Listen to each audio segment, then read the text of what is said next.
and he was out with his first sergeant of the medical company looking for wounded.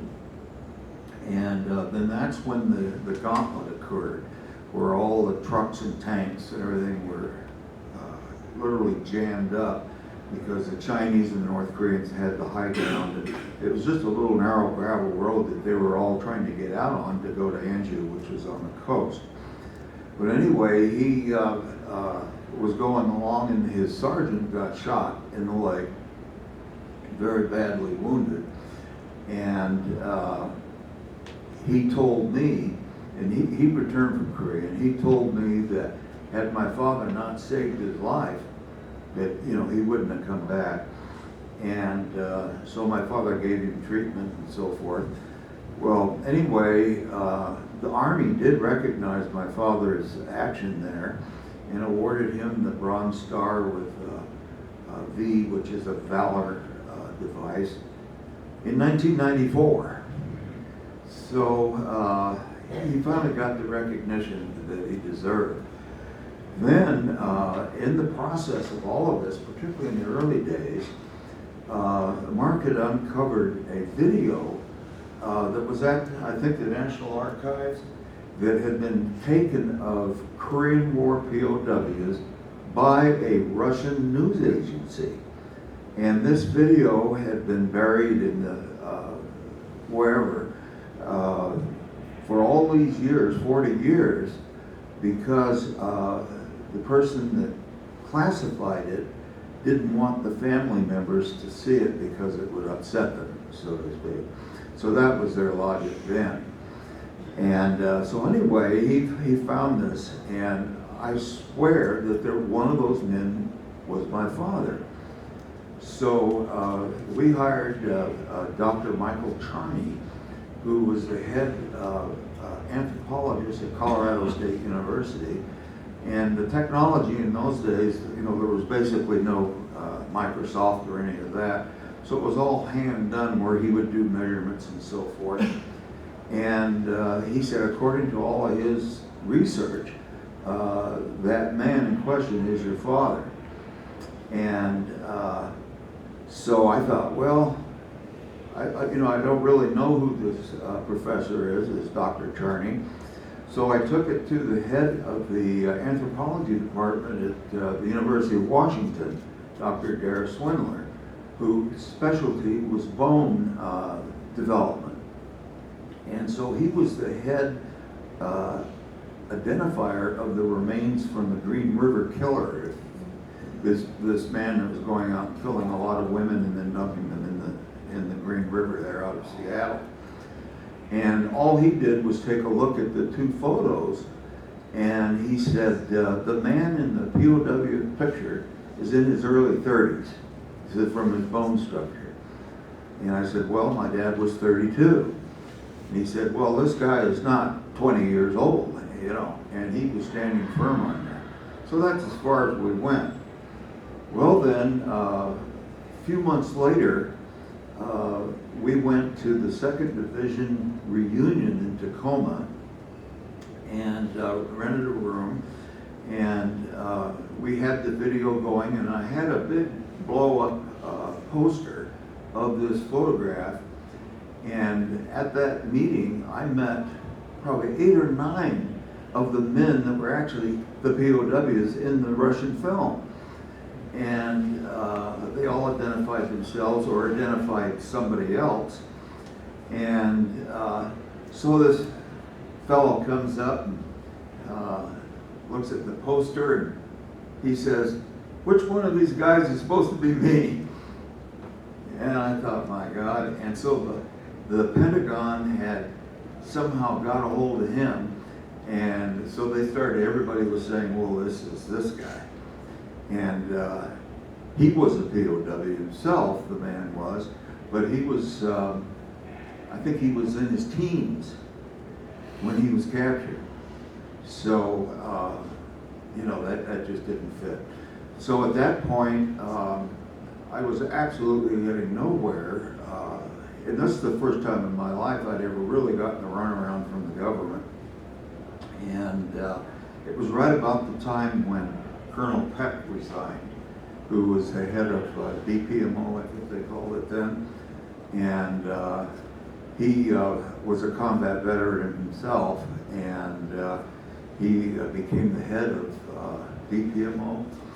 And so once he started finding out and talking to family members and getting the information that he was never given by his own people, he resigned in complete disgust. And he posted on his door at his office, I think it was 10 reasons why their mindset was a mindset to debunk, which they spent so much time and money on debunking every live sighting, rather than spending the time trying to determine whether the live sighting was real or not. And I think I heard today that somebody that knew him said that when he posted the notice on his door, he did it with either a bayonet or his service knife. A bayonet? Bowie knife. Bowie knife, yeah. And then I heard today that he was in Vietnam before he became colonel and had been attacked by the North Vietnamese and pretended he was dead. And the North Vietnamese came to, I guess, strip him or whatever. He turned around and shot and killed 3 of them and escaped. So this man was definitely a hero who had a conscience. And unfortunately, all of the appointees that they've had since that time are just touting the line. And when Obama was president, he appointed a reserve army general to head the DPAA. And a friend of mine went to the family meeting in D.C. when he was first there, and then he said the first thing out of his mouth was, "There are no live ones, there never was any live sightings." And the people, the family members, there was quite a few of them, almost went ballistic with this guy. And people started standing up and telling him what was really going on. And so he wasn't there much longer. Obama appointed somebody else who I don't know. But that's kind of the little bit of the history. One thing that was interesting is that when Mark held the press conference, there was Colonel Delk Simpson, and then a reporter that used to work for Drew Pearson, what was his name? Jack. Major Garrett? No, Jack. Asheville? For Drew. Jack Anderson? Jack Anderson, and who's passed away now. And he gave quite a long speech about how the mindset works. And it was a few days after that I read in the paper that somebody was out walking from his office in D.C. Somebody ran up behind him and whacked him over the head with a lead pipe. And they never caught the guy. They don't know what it was all about or anything. And of course he survived it and went on for years. I think he passed away about 10 years ago or something. But Jack Anderson was a real muckraker. I mean, he was tutelaged by Drew Pearson, who, the government wasn't too fond of him. And Delk Simpson was a great guy. And Delk Simpson too. So he was an Air Force lieutenant colonel, and when he was serving in Hong Kong, he got an agent, or actually a person who was defecting, who was a European, I think a Greek, who said, "I worked at the train station where trains from China come, and their undercarriage is changed so they go to Russia, Soviet Union.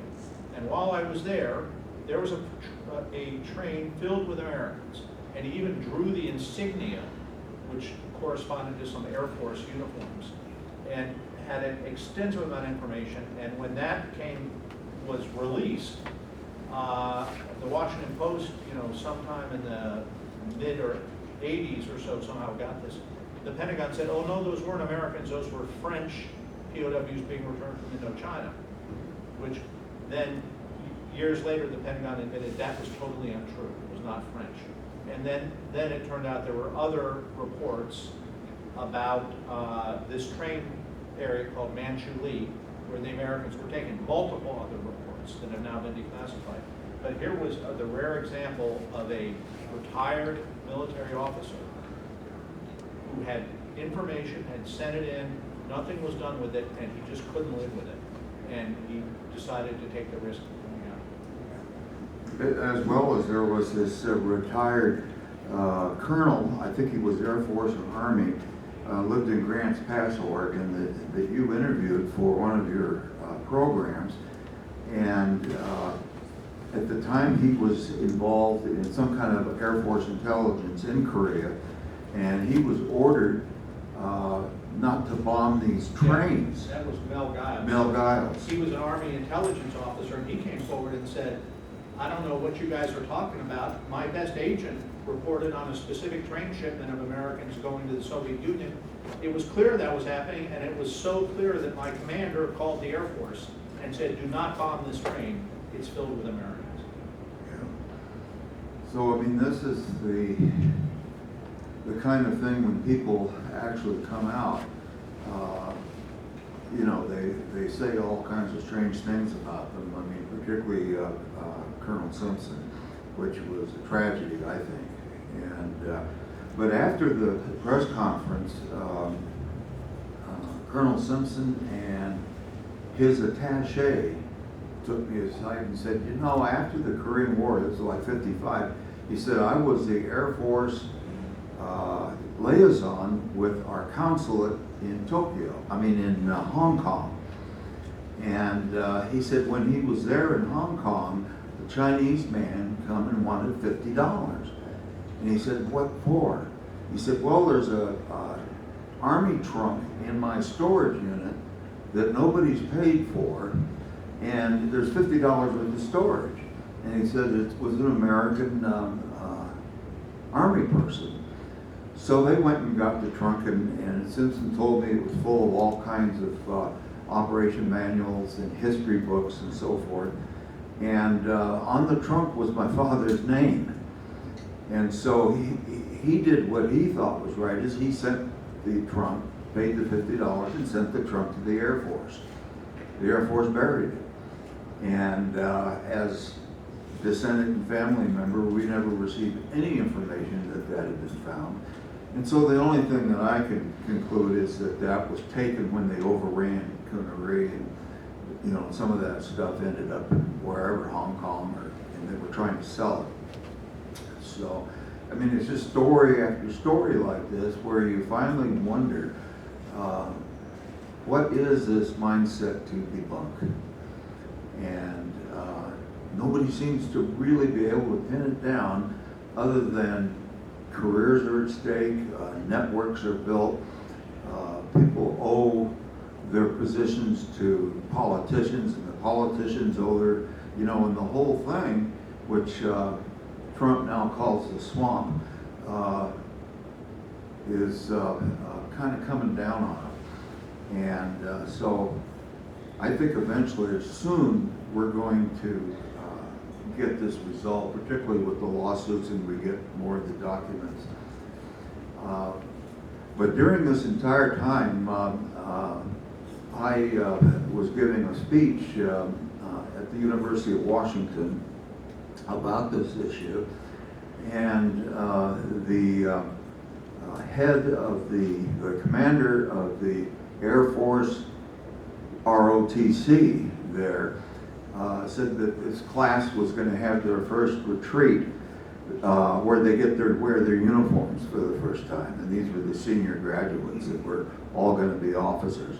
And this was just as the war in Iraq was starting under Bush Sr.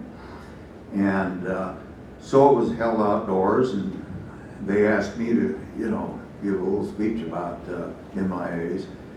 And so right in the middle of my speech, I actually started looking at all these young officers, and it struck me, my God, they're just kids. And I said, that's what they all were when they go to wars, they're just children. And so that's one of the motivations that has kept me going all these years, as well as I have 3 grandsons, 2 of which are of military age, and the third one is a 9th grader, so he's getting close. And I think what the families have bequeathed to our next generation and our grandchildren's generation is that it won't happen again. And if it does, you know, there's going to be a political price to pay that nobody's going to be able to withstand. And what I'd like to do is just read a little letter. I wrote shortly after President Trump was elected. I wrote him and told him about my father. And I said he's still missing. Of course, he would be 101 years old if they found him, but or his remains or whatever. And I told him the story, and then I also, when I wrote him, I told him the story of my 2 uncles that were killed in World War II.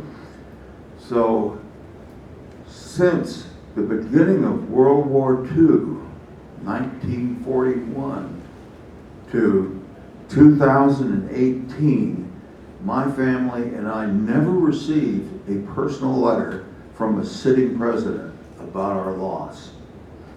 And it was always a form, this box checked, that box checked, you know, or a telegram, but never a personal letter. So President Trump wrote me this letter, and I'd like to read it to you because it's short, but it's it's to the point. And this is actually signed by President Trump, as you can all see. And from the White House, April 17th, 2018, which was the day before my father's 100th birthday. And he says, "Dear Bill, thank you for sharing the memory of your beloved father, Sergeant First Class Louis W. Sowles.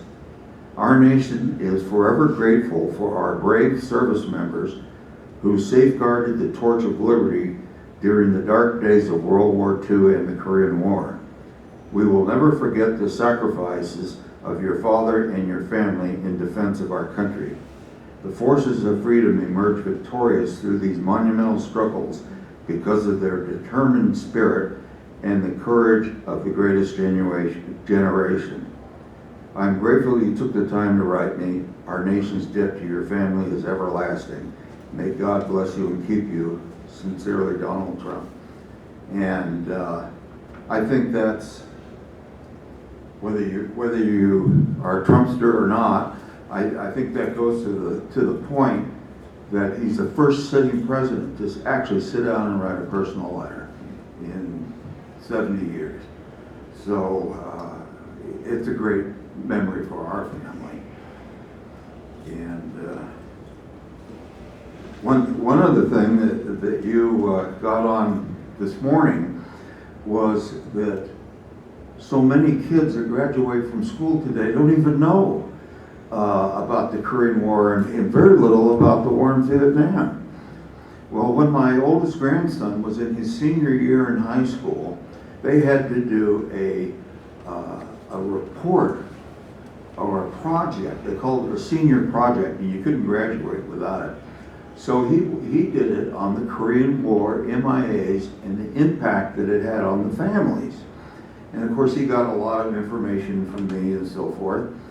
So he read the report in class, and the teacher gave him an F and said, "We never had a war with Korea. Where'd you make all this up?" And yeah, this was his history teacher.